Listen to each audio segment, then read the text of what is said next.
Este niño que ves a mis espaldas, antes de cumplir 10 años, ya había matado una vez en la vida. Su nombre era Cayetano Santos Godino, y la historia lo recordaría como el petizo orejudo, apodo que se ganó por ser pequeño de estatura y con grandes orejas, que lo hacía tener un aspecto peculiar. Es considerado como el primer asesino serial de Argentina.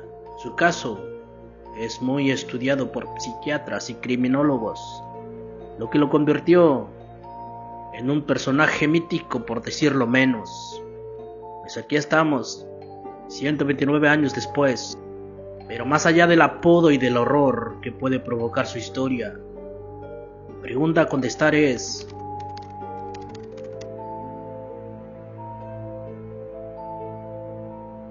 esta no es solo la historia de un asesino, es la historia de todo lo que falló antes. Cayetano Santos Godino nació en el aciago día del 31 de octubre de 1896 en Buenos Aires, Argentina. Hijo de inmigrantes italianos de nombre Fiore Godino y Lucía Ruffo. Su padre, un alcohólico empedernido, había contraído sífilis antes del nacimiento de Cayetano, por lo que se cree que el crío heredó graves problemas de salud. Durante su primera infancia estuvo varias veces al borde de la muerte a causa de una inflamación del intestino delgado. Y como si eso no fuera poco, toda su niñez transcurrió entre golpes e insultos realizados por su padre debido a su problema con el alcohol. No fue el único hijo maldito de aquella pareja que sufría de graves enfermedades.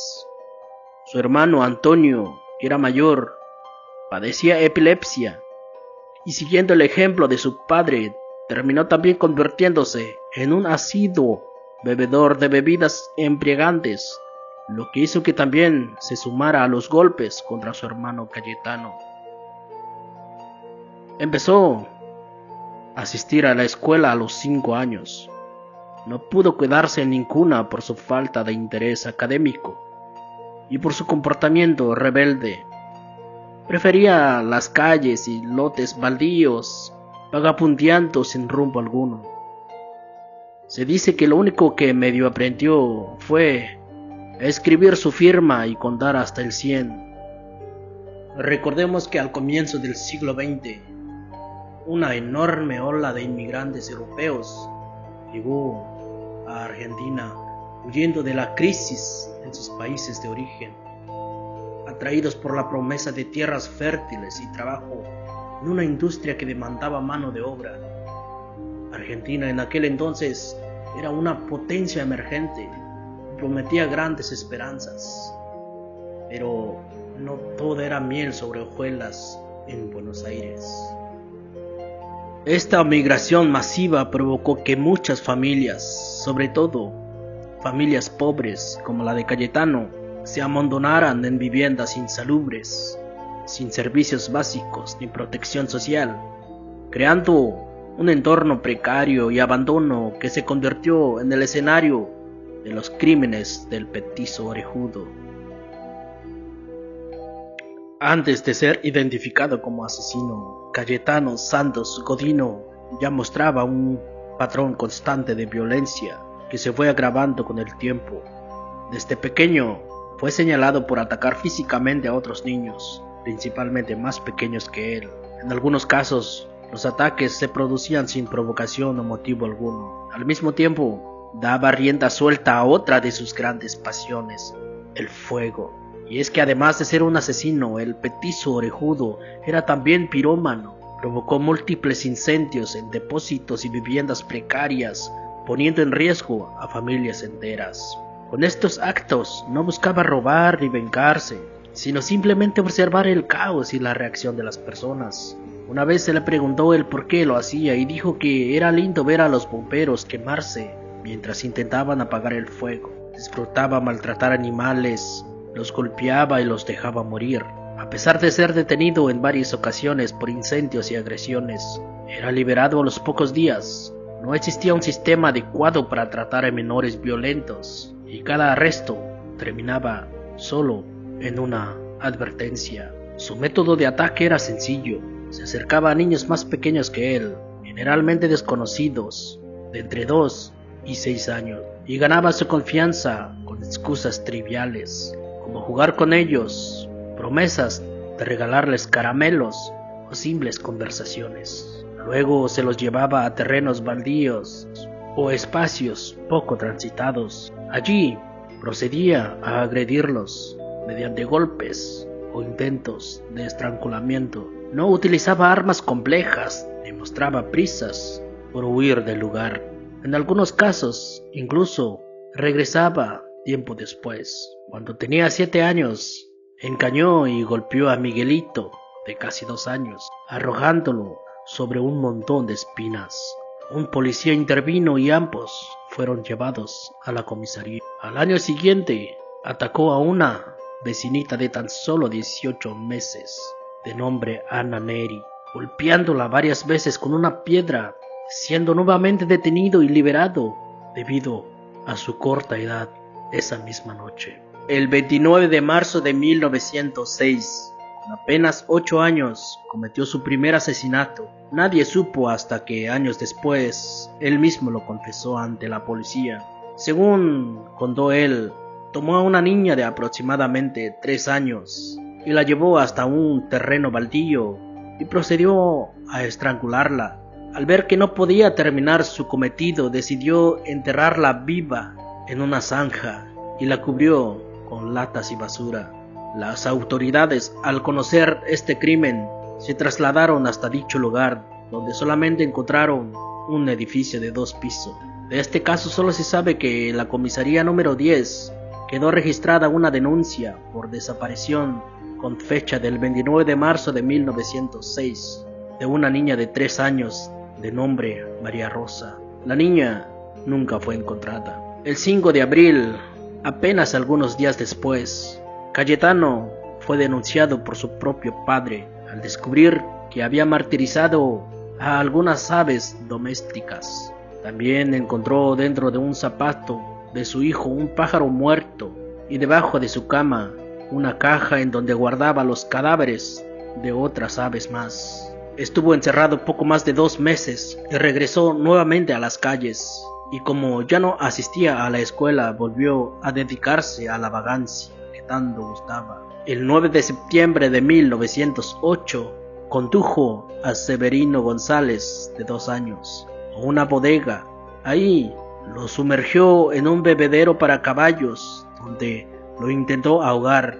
El propietario descubrió la tentativa, pero el pícaro Cayetano se defendió diciendo que el niño había sido llevado hasta allí por una mujer vestida de negro. Nuevamente es llevado a la comisaría, de donde es recogido al día siguiente. 6 días más tarde es descubierto quemando con un cigarrillo los párpados de Julio Bote, de 22 meses de edad. La madre del pobre niño lo ve, pero alcanza a huir otra vez. Fiore y Lucía Godino, cansados de Cayetano, que entonces ya tenía 12 años, vuelven a entregarlo a la policía. Esta vez es enviado a un reformatorio donde permanece durante 3 años. El 23 de diciembre de 1911 regresa a las calles, ahora un criminal frío y terriblemente potenciado. Su estancia, en vez de reformarlo, lo endurece aún más. Nuevamente comienza a vagar por las calles, pero esta vez sus vagabundeos lo llevan a frecuentar lugares y personas del más bajo nivel de Buenos Aires. Por aquella época comienza a sufrir fuertes dolores de cabeza que se traducen en ganas de matar, sobre todo después de tomar alcohol. El 26 de enero de 1912, el cadáver de Arturo Laurora, de 13 años, es encontrado en una casa puesta en alquiler. El cuerpo estaba golpeado y semidesnudo, con un trozo de cordel atado alrededor del cuello. Aunque se duda en este caso el petizo orejudo haya tenido nada que ver debido a su tamaño, ya que el niño Arturo de 13 años era demasiado grande para que el petizo orejudo pudiera acabar con él, ya que sus víctimas preferidas eran niños de no más de 5 años. El 7 de marzo de ese mismo año prendió fuego a las ropas de una niña de 5 años. La pequeña falleció tras 16 días de agonía. El 8 de noviembre de 1912 convence con engaños a Roberto Russo, de 2 años, para que lo acompañara a un almacén al prometerle unos caramelos. Lo llevó hasta un campo de trabajo y procedió a ahorcarlo con un trozo de la cuerda que usaba para atarse los pantalones. Nuevamente es descubierto por un trabajador. Cayetano declaró que había encontrado atado al niño y que lo estaba ayudando. Nuevamente queda libre, una vez más.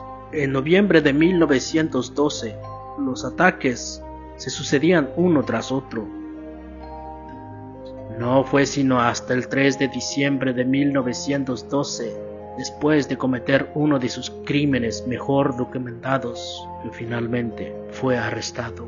El niño Gesualdo Giordano, de apenas 3 años, salió como todas las mañanas, después de desayunar con sus padres de su casa, para reunirse con sus compañeritos a jugar. En otro escenario, a pesar de los acostumbrados gritos de su padre, Cayetano sale de su casa. Después de vagabundear un rato por las calles, Cayetano encuentra a un grupo de chicos jugando. Se le suma sin despertar ninguna sospecha. Poco después, consigue convencer al pequeño Gesualdo para que lo acompañe a comprar unos caramelos. Un rato antes ya había invitado a otra niña de 2 años, pero la menor, asustada, se refugió en su domicilio. Así pues, víctima y homicida se encaminaron hacia el almacén, en donde compraron 2 centavos de caramelos de chocolate. Enseguida el niño le pide, pero Cayetano le permite solo algunos y le promete que le dará más si acepta acompañarlo. Una vez ya en la entrada, el chico llora y se resiste a entrar, pero el asesino ni siquiera vacila. Lo agarra con violencia de los brazos y lo arrincona cerca de un horno de ladrillo. Lo derriba con fuerza y le pone la rodilla derecha sobre el pecho. Se quita el cordón con el que se amarra los pantalones y le da 13 vueltas en el cuello de Gesualdo y lo estrangula. El niño lucha, así que le ata las manos y pies. De nuevo procede a asfixiarlo con el cordel, pero el chiquillo se resiste a morir. Cayetano se da a la tarea de encontrar alguna herramienta adecuada para terminar su aberrante acción. En su búsqueda encuentra un clavo de 10 centímetros y utilizando una piedra se la clava en la sien.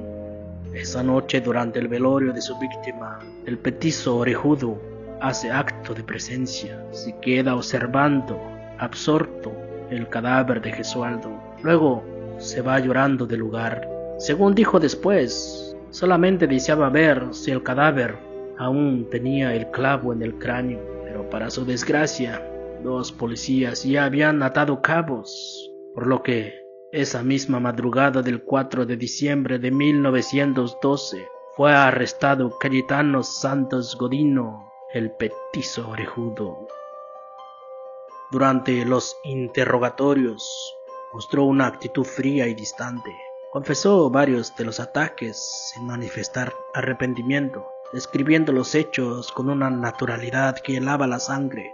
Cayetano Santos Godino fue sometido a juicio, condenado a cadena perpetua. Durante su reclusión siguió manteniendo conductas violentas. Murió en 1944, oficialmente por causas naturales, aunque existen versiones que sugieren que pudo haber sido asesinado dentro del penal por otros reclusos al conocerse sus crímenes. Su historia apareció en libros, prensa y cultura popular. Su vida sigue siendo analizada hoy por su relevancia histórica y social.